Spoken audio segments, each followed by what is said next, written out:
what do the Asians think about this? I'm like, well, I don't know. There are more than 1 billion Asian people. I would see myself as not Asian, but also not white. I felt awkward joining in on this video because I had that same like, ooh, am I Asian enough to actually do this?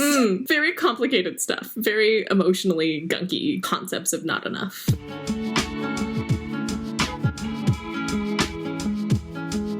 I went to a Jewish private school when we first moved to Atlanta. Things went all right for me there for a while until they found out that I was half Chinese. That started a huge wave of isolation because they didn't feel like I was really Jewish, right? And so it was me trying to grapple with the concept of like, wait, why do you think I'm not what I say I am? Which is hard for like a 6-year-old to grapple with. Growing up, I constantly had to prove my identities, even if I didn't realize that's what I was doing. School friends would say, you're not really Asian because you're Filipino. They don't see Filipinos as Asian. Or you're not really Filipino because your dad is white. But then we can make these Asian jokes because Lee is in the room. I grew up questioning, am I really Asian? Because I always refer to myself as Asian. But all these little comments filled up. When I'm trying to explain to people like I am Asian, they're like, well, you don't have monolids. And I have to explain like not even all monoracial Asians have monolids. There was so much tension in trying to understand my identity. I remember being so frustrated that I didn't have those markers to like really pinpoint where I fit in the world. Like I was going through a little bit of an existential crisis in elementary school, trying to understand who I was. I've had to fight against stereotypes most of my life because I clung on to them. I was obsessed with kawaii culture and I was shy and innocent, and I liked it when people thought of me that way. And then it took me a long time to fight that because in college and in high school, people would be like, oh, you're so cute. You're so cute. Like, I wasn't seeing past my cuteness. I would always talk about how we'd always go to Katz's, and I have an aunt in Brooklyn named Marsha, and she talks with a Brooklyn accent, and I'd get really loud and obnoxious about it, and people would be like, okay, we get it, you're Jewish. I didn't get a bat mitzvah, I didn't learn Hebrew, and we were from a fairly secular Jewish household. Neither my dad nor his brothers ever got bat mitzvah either. So it was me being like, no, we have to go to synagogue on the high holidays because we're Jewish, remember? We have to light Hanukkah candles. We have to have a Seder. I am taking Yom Kippur off from school. I was worried that that part would disappear. I dived into Jewish holidays, going to temple and telling all the white people in school, like, I'm Jewish. You have to see that I'm a Jewish person. They already knew I was Asian. That's how people saw me. Kids who were full Chinese in high school thought that I was full Chinese. I wanted them to know that there was another part of me. I needed them to know I'm both. I'm feeling like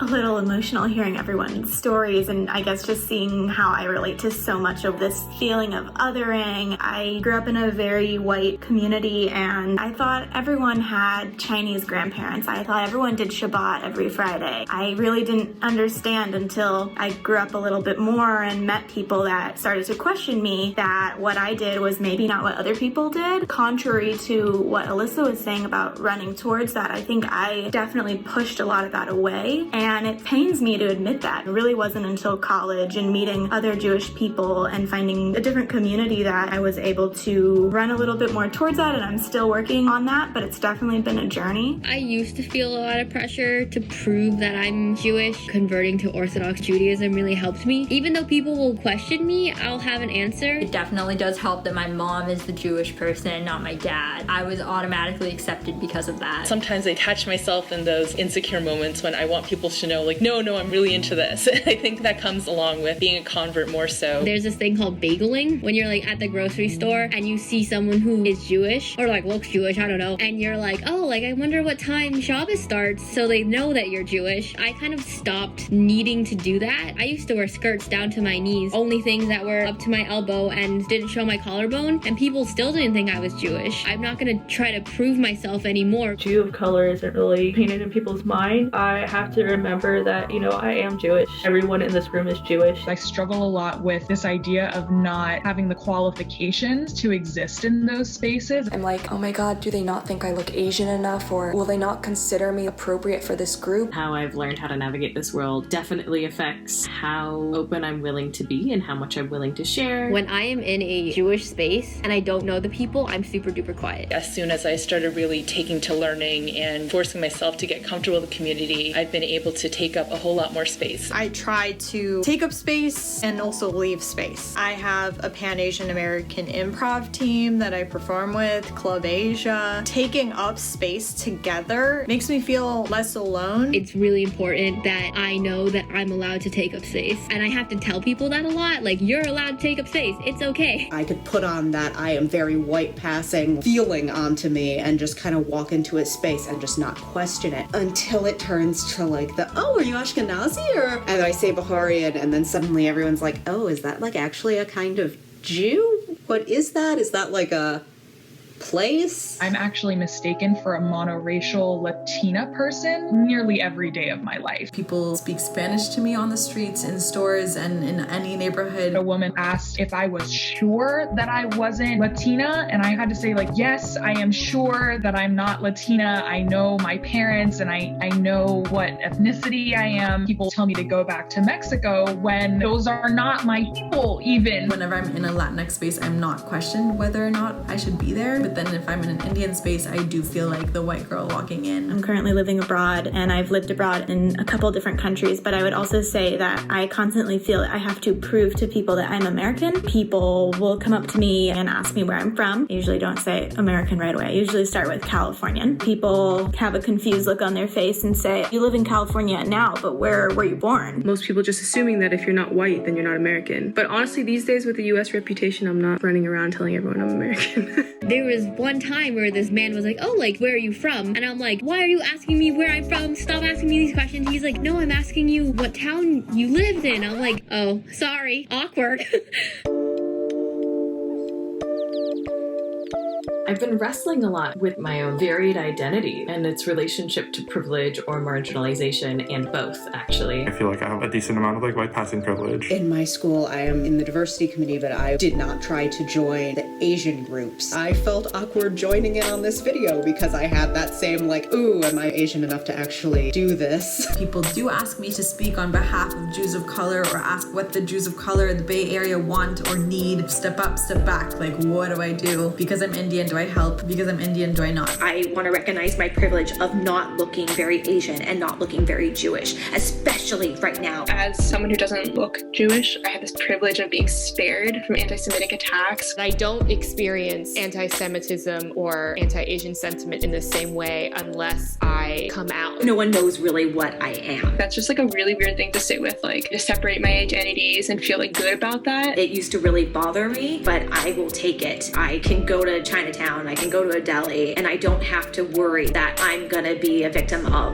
a hate crime. Once I was in a cab in New York City, passing through a very Jewish Satmar neighborhood. It was a holiday, right? So there's lots of people in the streets. It's a very Orthodox community. They're all in their furs, even though it's 90 degrees outside. And I could see this guy, my cab driver. He kind of went on this tirade of a bunch of things he didn't understand about the Jewish community. And I said, well, as someone who is Jewish, let me help you understand these things. He was like, you're Jewish? And I was like, I am. Let me try to break down these assumptions you have. I understand that could have gone a very different way, and I'm lucky that it didn't. I try to use that privilege that I have to interact with people and break down assumptions. I facilitated a racial justice learn-in. I researched a lot, and I was like, I feel like I have levels of privilege, and what is that? Because I'm obviously a person of color, and I do get, racisted at. It's a checklist of privileges as a Jewish person, and there are certain privileges. Privilege of safety,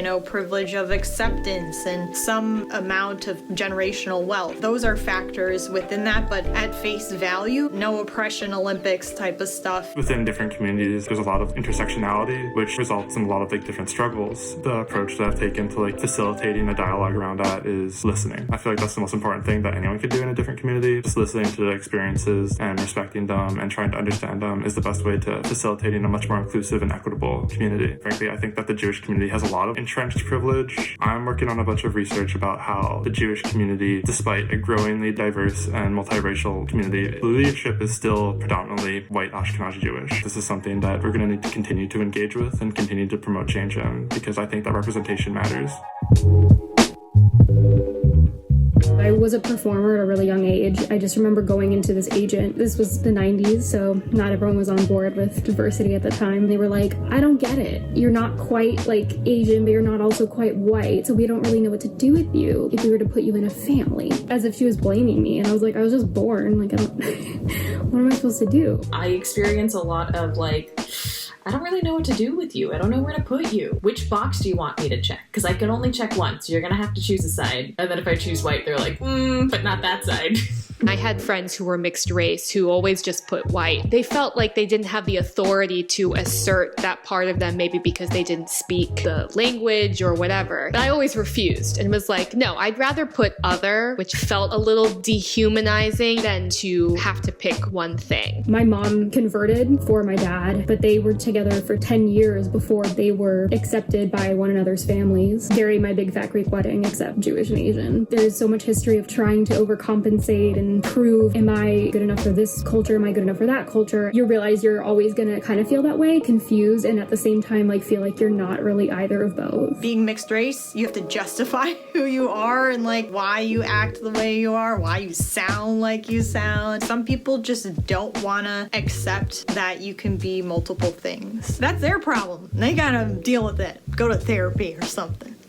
It feels nice now to know that there's a Jewish community that doesn't make me feel that I have to constantly assert or prove who I am. One of the things I like about this synagogue is that their mission statement is essentially, we are Jews who question the existence of God. It felt so profound to see that in a mission statement of a synagogue, because I always felt bad that I identified as Jewish and really wanted to identify as Jewish, but I don't know if I believe in the existence of God, right? And here was a synagogue saying like, that's all right, that's okay. Part of the Jewish experience is questioning, you know, you question the question. Growing up Jewish and being forced into it, I kind of rebelled and was like, I don't want this. And then having guilt because of my dad passing, there's a lot of emotions there. And I think you can take all those things and you don't have to have one or the other or like force them. They can just kind of like be you organically. I can be Jewish, I can be Japanese, I can be like Stephanie from California, the one who likes to eat Mexican food. My identity doesn't have to be the only thing that's important about me or that makes me unique. I thought when I converted to Judaism initially that I'd have to give up part of my Asian identity. Obviously, that's not the case. They can both coexist and they are one. I definitely like resonate, like your own cultural clash, feeling like you have to like let something go, but you can always carry everything and just go in the filing box and be like, okay, I'm gonna celebrate this part of myself today. I took a course on mixed race literature on accident, but it ended up being the best course of my whole college career. And I was finally empowered to stop saying I'm half this, half that, which doesn't even make sense. If we're talking about people, you can't be like half a person, doesn't make sense. I took that language out of my head, out of my vocabulary, and felt whole. As soon as I stopped trying to prove my Jewishness and my Chineseness to others and started to accept it within myself, I started feeling so much more free to be who I was and not apologize for that. When I allowed myself to take on roles that were Asian, I realized that is something that's in my experience and I can take it on proudly because I am Asian. I feel my Jewishness sometimes more than my Chineseness, and I feel my Chineseness sometimes more than my Jewishness, and it's okay because it all adds to who I am, and I wouldn't be one without the other. Now I'm pretty confident in all those facets of me.